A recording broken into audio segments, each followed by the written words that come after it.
Welcome to the deep dive. So today our mission is to cut through all the noise around printer ink. We're looking at the MxV 302XL cartridges. We really need to figure out if that huge third-party discount is, a brilliant hack or if it's just an absolute trap. I mean, let's just look at the numbers for a second because they are pretty astonishing. We're talking about serious savings. So MxV offers a 5-pack of these cartridges for around 15 pounds.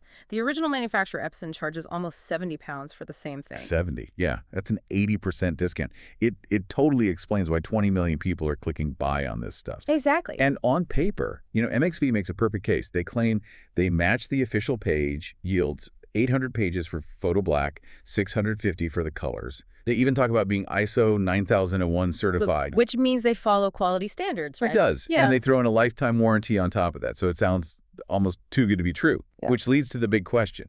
If it's this cheap and this certified, what's the catch? What's the real risk here? That's it. If the quality is supposedly there, why should we even be skeptical? Well, what's so fascinating is that the ink quality isn't actually the main enemy here.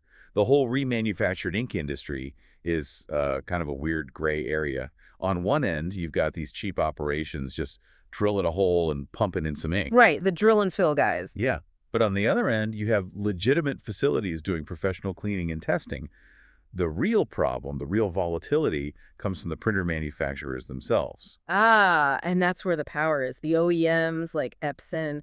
So the central conflict here is that they're basically weaponizing firmware to block these cartridges. They push out these automatic updates, and they call them security improvements. Security improvements, yeah.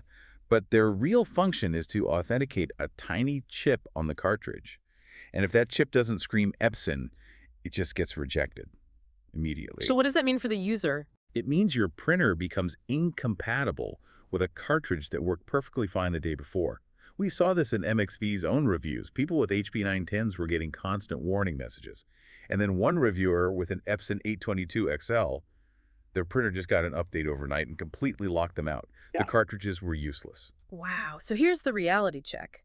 Independent labs have shown that good remanufactured cartridges can match the performance of the originals. The quality can be there, but that's a huge but. It only matters if the printer will let it work. Exactly. You're not gambling on the ink, you're gambling on the manufacturer's next move.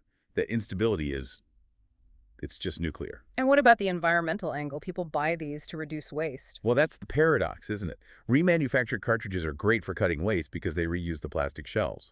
But if a firmware update bricks that cartridge when it's only half full, you've just created a whole different kind of waste. And now you're forced to go buy the premium-priced original anyway. So the verdict for you, listening at home, seems pretty clear. The MxV 302XL is a calculated risk. And those huge savings. They depend entirely on factors outside of the cartridge itself. To make it worthwhile, you have to be tech-savvy enough to go in and disable automatic firmware updates. You might even have to avoid connecting your printer to Wi-Fi. It's a lot of work. Maintenance headaches become a feature, not a bug. And really, if we connect this back to the bigger picture, this whole deep dive shows how these manufacturers use software control to just eliminate consumer choice. It's designed to trap you inside what we call the printer ink industrial complex. Which leaves us with a final thought. If the savings are this massive, and independent labs can prove the third-party quality is fine, why aren't manufacturers facing more scrutiny for intentionally making their own hardware incompatible with perfectly good products? It's a fundamental question about whether you truly own the devices you buy. Keep questioning everything. We'll see you next time on The Deep Dive.